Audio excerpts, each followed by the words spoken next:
બધા વડીલો બધા બહુ છે, એટલે આજે રવિ હીરાભાઈ, પાલજીભાઈ, પાલભાઈ અને અમારા બે ચૂંટાયેલા પ્રતિનિધિઓ ખૂબ રૂપાળા,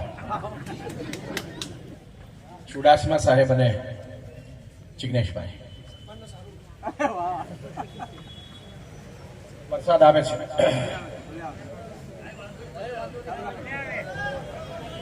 2010માં અમિત જેઠવાને જયારે માર્યો, 2010માં જયારે અમિત જેઠવાને માર્યો ત્યારે આ જગ્યામાં હું એકલો હતો. 2024માં જયારે મહેશ જેલમાં છે ત્યારે અહીંયા 5000 માણસો તો હાજર છે, પણ આ આપણા ચૂંટાયેલા પ્રતિનિધિઓ અને ગુજરાતને નવી દિશા આપનાર વ્યક્તિઓ પણ હાજર છે. આજે મને સૌથી વધારે ખુશી એ છે કે પાલભાઈ અહીંયા છે, લાલજીભાઈ અહીંયા છે, હીરાભાઈ અહીંયા છે, ચુડાસમા સાહેબ અને જિગ્નેશભાઈ મેવાણી સાહેબ અહીંયા છે. હવે હું જિંદગીમાં ક્યારેય મારી જાતને એકલો નહીં સમજુ. 14-15 વર્ષની યાત્રા સફળ થઈ, પણ દિનુને જેલમાં મોકલવાની યાત્રા હજુ પૂરી થઈ નથી. પપ્પીને જેલમાં જવાનું બાકી છે, અને પપ્પીનો પેલો પપ્પુ ભત્રીજો, આ પપ્પી અને પપ્પુ આ બંનેને સુપ્રીમ કોર્ટમાં જઈ અને જ્યાં સુધી જન્મ ટીપની સજા પૂરી નહીં કરાવીએ ત્યાં સુધી અમે જમવાના નથી. 3 કામ બાકી છે અહીંયા. આનાથી વધારે હું બોલીશ નહીં. વરસાદ અને વડીલોને સાંભળ્યા છે. 1.5 કલાક મહેશને માટે દલીલ કરીને કોર્ટમાંથી આવ્યો છું.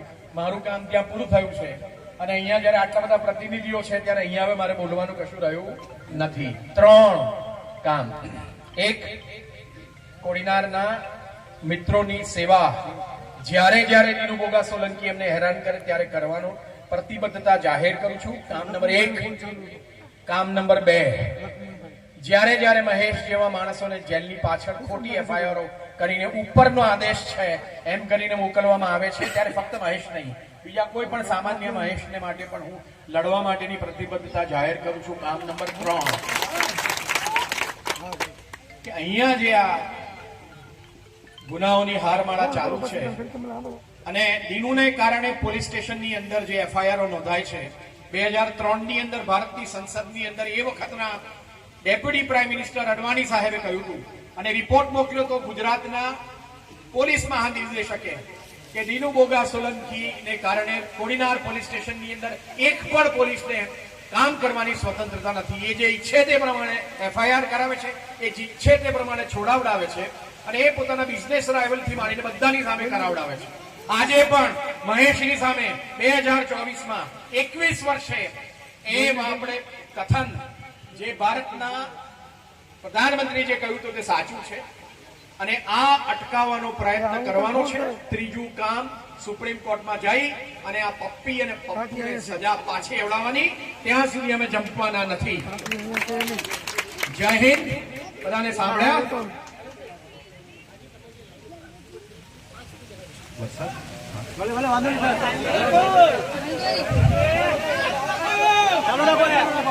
જેમ રાહુલ ગાંધી વરસતા વરસાદમાં અને ભરપૂર બરફની વચ્ચે જેમ ઉભા રહીને ભાષણ કરતા અને સાંભળતા, એમ અહીંના લોકો પણ તમે વરસતા વરસાદમાં છો એટલે તમે લોકોને સહેલું. ક્યાં વાત છે, ક્યાં વાત છે. તો આજે ચુડાસમા સાહેબ, હીરાભાઈ, જિગ્નેશભાઈ, લાલજીભાઈ અને પાલા આ બધાથી વચન લાવું કે અહીંયા વચન લઈએ કે રાહુલ ગાંધીને પણ કોડીનારના સમક્ષ હાજર કરવાની એ લોકો તસ્દી રહે. આજે દલીલમાં 4 વસ્તુ થઈ. દલીલ નંબર 1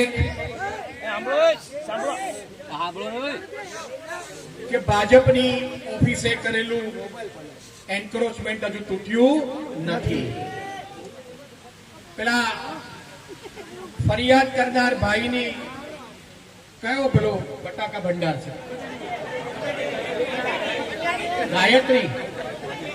ગાયત્રી આલુ ભંડાર ને ભાભી હા, એ આલુ ભંડારની અંદર પણ હજુ સુધી પોટલો તૂટ્યો નથી. કેમ? કારણ કે દિનુ બોઘાના મિત્ર છો એટલા માટે.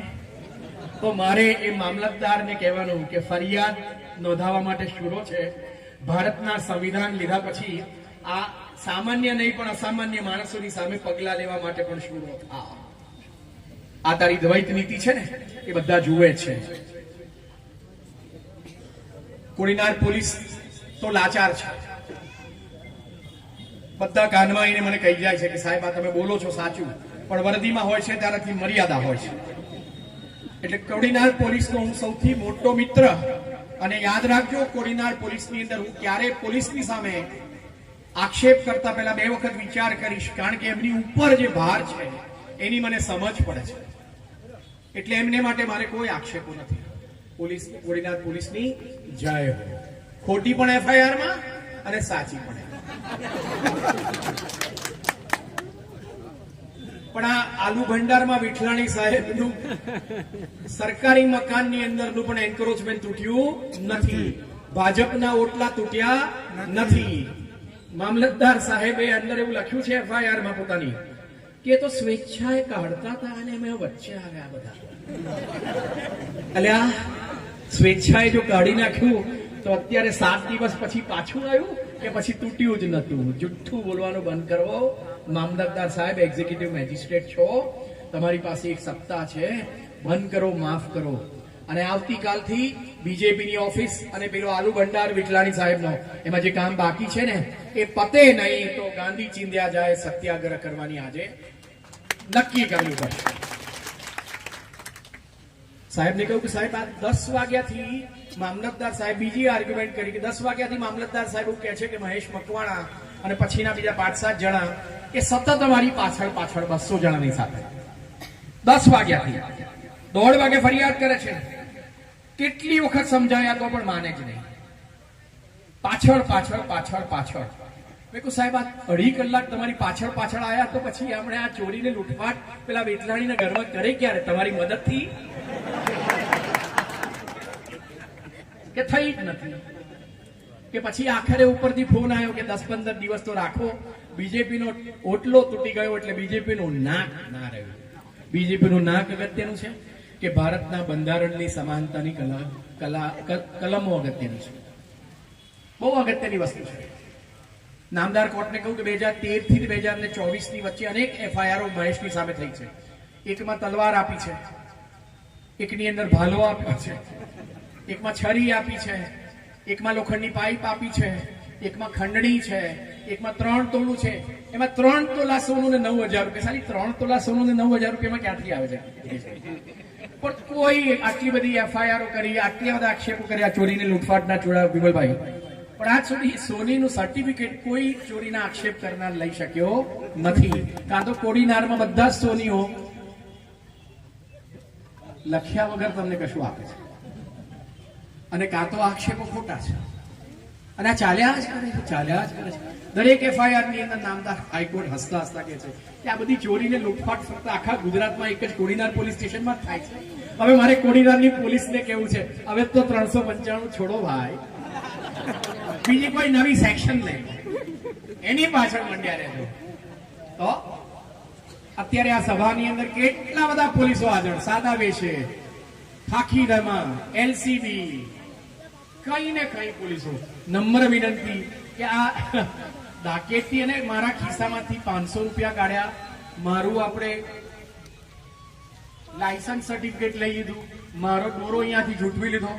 હજી જો સતત છેલ્લા 15-20 વર્ષથી જો કોડીનારમાં દરરોજ જે આ બનતું હોય તો કાયદો અને શાસનની વ્યવસ્થા એ સાવ ખોરવાઈ ચૂકી છે. તો પછી આ સભા કેવી રીતે થાય? ના થવી જોઈએ. એટલે પોલીસ સ્ટેશનમાં કશું ખોટું છે કે પોલીસ સ્ટેશનની સાથે સાથે રાજકારણીઓ પણ કશું ખોટું છે કે બંને ભેગા થઈને કશું ખોટું કરે છે? આ FIRઓમાં ખોટા આક્ષેપો મૂકી દેવા જેથી કરીને બેલ ના મળે, નોન બેલેબલ હોય એટલે 10-10, 15-15, 20-20 દિવસ અમને રાખી શકાય. કેમ? કારણ કે સત્તાની સામે મહેશ અને બીજા બધા લડે છે. તો મહેરબાની કરીને કોડીનારના પોલીસ મિત્રો, જેને માટે મને ખૂબ પ્રેમ છે, બધા ધ્યાન રાખો કે સત્તાનું પરિવર્તન થશે પછી આપણું શું થશે? આપણું એન્ફોર્સમેન્ટ ડિરેક્ટોરેટનો દુરુપયોગ, સીબીઆઈનો દુરુપયોગ, ઇન્કમ ટેક્સનો દુરુપયોગ, કોડીનારની પોલીસનો દુરુપયોગ, ક્યાંક તો અટકવું જોઈએ. દિલ્હીમાં બેઠેલા ફાફડાને જલેબી કરે અને અહીંયા આપણો બેઠેલો પપ્પી કરે, ફરક શું છે? હે? હવે કોડીનાર પોલીસ સ્ટેશને આ ખોટી ફરિયાદો, અને ફરિયાદો ભલે સાચી હોય પણ તેમાં જે ખોટા આક્ષેપો મુકાય છે ને તહોમતદારોને 2-5 દિવસ વધારે રાખવા માટે, એ બંધ થવું જોઈએ. હવે થાક્યા, અમે પણ હસીએ છીએ. એવું છે તો તમે કેમ અટકતા નથી? ચોથી દલીલ નામદાર કોર્ટને કરી કે સાહેબ આ શું ચાલે છે કે પીઆઈની હાજરીમાં, ડેપ્યુટી કલેક્ટરની હાજરીમાં, મામલતદાર સાહેબ અને મ્યુનિસિપાલિટીના આખા સ્ટાફની હાજરીમાં અને 40 પોલીસો, જેમાં 2 પીએસઆઈ, 3 હેડ કોન્સ્ટેબલ અને બાકીના પોલીસો, આટલા બધાની હાજરીની અંદર રફીક સલોત, અમારો રમેશ અને પેલો દમણિયા અને મહેશ છે, તે વિઠલાણીના ખિસ્સામાંથી 500ની પેલી આમ આખી લગડી બહાર કાઢે એટલે વિઠલાણી હા, અને વિઠલાણી જુનિયરના 3 તોલા સોનું થાય છે. 4 નથી થતું ને 2.5 નથી થતું. હસવું આવે છે મને. હું બધી એફઆઈઆર લઈને આવ્યો છું 11 થી 12. આ બધાની અંદર આ છે, પૈસા લઈ લીધા. આ એફઆઈઆર હવે તો કઈક નવી સ્ટોરી કરો. પોલીસ તંત્રની અંદર પણ વધારે ભણેલા ગણેલા પોલીસો આવે છે. કશુંક નવું કરો ભાઈ. હે? કશુંક તો નવું કરો. સીધા ડાયરેક્ટ રિક્રુટમેન્ટમાં પીઆઈ થાય છે, પીએસઆઈ થાય છે, એવું છે. અને ખાસ પ્રશ્ન પૂછ્યો કે સાહેબ આ 2016માં અમિત જેઠવાને જેવી રીતે મારી નાખ્યો તેવી રીતે મહેશ મકવાણાને મારવા માટે જાન લેવા હુમલો થયો હતો. આજે પણ મહેશના શરીરમાં 7 થી 11 સળિયા છે. અનેક ઓપરેશનો પછી પણ એ માણસ જીવતો છે. અનેક મહિનાઓ પછી પણ જીવતો છે. અમિત જેઠવા ઉપરથી એને આશીર્વાદ આપે છે કે તને તો ઉપર નહીં બોલાવું જ્યાં સુધી નીનોનું પપ્પી પૂરું ના થાય. મેં કહ્યું સાહેબ અમને તો 2 પોલીસ બળોનું રક્ષણ છે, મને પણ રક્ષણ છે. આ 2 પોલીસોની હાજરીમાં મહેશ મકવાણા અને રફીક સલોત છે તે આ ડેકેટી કરવાના. એટલે 2 પેલા પોલીસની હાજરીમાં કે ચાલો સોનાની ચેન કાઢો, 500 રૂપિયાની લગડી કાઢો અને હું તમારું રક્ષણ આપું, તમે કશું બોલતા નહીં. કોડીનાર પોલીસ સ્ટેશને એ 2 પોલીસ કર્મચારીઓનું હજુ સુધી સ્ટેટમેન્ટ લીધું નથી. ક્યાંથી લે? સારું, ખાવાનું કેવી રીતે હજમ થાય પોલીસ ક્વાર્ટર્સમાં પાછા ગયા પછી, આવું ખોટું લખ્યા પછી? કોઈ ક્યાંક તો કોઈક હૃદય હશે, વેદના સંવેદના હશે. ખાખી વેશમાં મારા ભારતના નાગરિકો જે દબાણમાં કામ કરે છે, હાથ જોડીને નમ્ર વિનંતી કરું કે દિનોના કહેવાને કારણે, ઉપરથી પ્રેશર આવવાને કારણે ક્યારેક તો અટકવું જોઈએ. ઉપર તો ભગવાનનું પ્રેશર હોય, ઉપર તો સંવિધાનનું પ્રેશર હોય, ઉપર તો કાયદો અને શાસનનું પ્રેશર હોય. આ પ્રેશરને કારણે ક્યાં સુધી અમને નથી સમજ પડતું. હવે હસીએ છે. પહેલા તો રડતા હતા, દુઃખી થતા હતા, ગુસ્સો આવતો હતો, હવે હસવું આવે છે. કારણ કે મોક્ષ પ્રાપ્ત કરવાનો સમય આવી ગયો છે. એટલે નામદાર કોર્ટને કહ્યું કે સાહેબ અમને છોડવામાં આવે, આક્ષેપો ખોટા છે. અને હજુ સુધી ચાકુ અને છુરી જે મારી હતી વિઠલાણીને, એમાં વિઠલાણી સરકારી હોસ્પિટલમાં તો ગયા જ નથી. આ બધા વાળા હોસ્પિટલમાં જાય, શુગર ફેક્ટરી સાથે સંકળાઈ. અને આ વાળા હોસ્પિટલમાં બધા ડોક્ટરો આ લોકોને ખાસ ખોટા સર્ટિફિકેટ આપે. આ લોકો જેલમાં હતા ને બધા, ત્યારે પણ ખોટા સર્ટિફિકેટ લઈને પેરોલને ફરવા માટે પ્રયત્ન કરતા હતા. અનેક વખત ગુજરાત હાઈકોર્ટે કહ્યું કે આ વાળા હોસ્પિટલની અંદરના સર્ટિફિકેટો વિશે માનવું અઘરું છે. મેં કહ્યું સાહેબ આ સરકારી હોસ્પિટલ તો બાજુમાં છે, કેમ નથી જતા? કારણ કે ત્યાં ખોટા સર્ટિફિકેટો મળે નહીં. મેં એમને પછી 11-12 એફઆઈઆર વંચાવી. સાહેબ વાળા હોસ્પિટલ 3 તોલા સોનું, આ ફલાણું ઢેકણું, અને પાછી કોણ એમ? તો ફરિયાદની અંદર બધી જગ્યાએ સુભાષ હાજર આવે. સુભાષ ડોડિયા.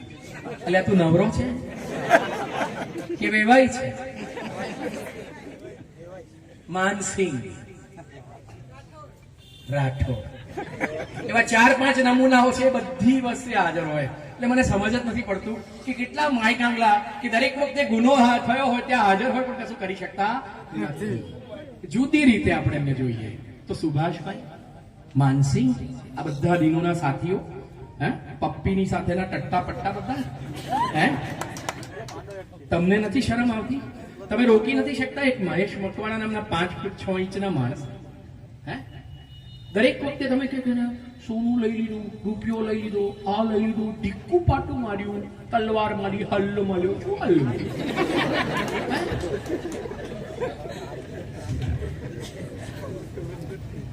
આ વ્યાજબી નથી બધું. હસવું આવે છે. ભવિષ્યની અંદર ક્યારેક મળીશું ત્યારે ચર્ચા કરીશું. બધા વડીલો અને વિદ્વાન મિત્રો પાસે સાંભળ્યા એટલે કોર્ટની અંદર દલીલ કરીને થોડું ઘણું બાકી હતું. એ જિગ્નેશભાઈ કહું સમજાવો એટલે તળપદી ભાષામાં સમજાવવાનો પ્રયત્ન કર્યો. નામદાર કોર્ટને તો સ્પષ્ટપણે કહ્યું કે સાહેબ આ જુઓ, આ આક્ષેપો ખોટા છે અને આ ખોટા આક્ષેપોને કારણે ક્યારેય કરીશું તે. પણ એક વાત અગત્યની છે કે ખોડીનારની અંદર આહિર ભાઈઓ, કોળી ભાઈઓ, કારડિયા ભાઈઓ, મુસલમાન ભાઈઓ અને દલિત ભાઈઓ, આ 5 સમાજ ભેગો નહીં થાય ને ત્યાં સુધી પપ્પીને ભલે કાયદો માફ ના કરે, પપ્પીના પેલા પપ્પુને ભલે કાયદો માફ ના કરે, પણ આપણું બધાનું સામૂહિક રીતે કલ્યાણ નહીં થાય. કારડિયા અને દલિતો, કોળીઓ અને આહિરો અને મુસલમાન ભાઈઓ જે વોટિંગ કરે છે અને એમની જે લય અને પદ્ધતિ છે એ પ્રમાણે ખબર પડે છે કે તમે લોકો ક્યાં છો. હોટલમાં આનંદભાઈને મળવા આવવું એ જુદી વસ્તુ છે અને પોતાનો ધંધો કે આજીવિકા સાચવવા માટે પછી મ્યુનિસિપાલિટી સંસદ સભ્યની કે એમએલએની ચૂંટણીમાં વોટ કેવી રીતે આપવા એ જુદી વસ્તુ છે. અમને સમજ પડે છે. જેમ કોડીનારનું પોલીસ સ્ટેશન એફઆઈઆર કરે છે ત્યારે સમજ પડે છે. આ જ્ઞાતિઓ જે વોટ આપે છે ને ડરને કારણે, એ પણ સમજ પડે છે. હવે આમાંથી મુક્ત થઈએ, નહીતર આપણે એના આતંકને દૂર નહીં કરી શકીએ. તમારે જો મુક્ત થવું હોય, એ આતંકને દૂર કરવો હોય તો કારડિયા ભાઈઓએ ખાસ દીનુ બોઘા નામના કારડિયાથી પોતાની સમાજને દૂર કરી અને બાકીના સમાજને રક્ષણ આપવું પડશે. આ બહુ જરૂરી છે, કારણ કે તમે પહેલા પણ આઝાદી પહેલા પણ અમારા રક્ષણહારા હતા, અત્યારે પણ એક રાજપૂત તરીકે તમે અમારા રક્ષણહારા છો. તમારામાંનો એક આ ભક્ષણહાર છે, એ તમારો પોતાનો એક રોલ મોડેલ ના હોઈ શકે. એટલે એટલા માટે કહું છું કે આ કારેડિયા અને દલિત વચ્ચેનું યુદ્ધ નથી, આ આહિર અને કોળી વચ્ચેનું નથી, આ મુસલમાન કે કારડિયા કે મુસલમાન કે દલિત વચ્ચેનું નથી. આ 5 સમાજ અહીંનો જે પ્રભુત્વ ધરાવતો સમાજ છે એ ભેગો થાય અને અહીંના જેટલા અસામાજિક તત્વો હોય, પપ્પીને પપ્પુ સિવાયના પણ, તો મહેરબાની કરીને ભેગા મળીને દૂર કરજો. જય હિન્દ.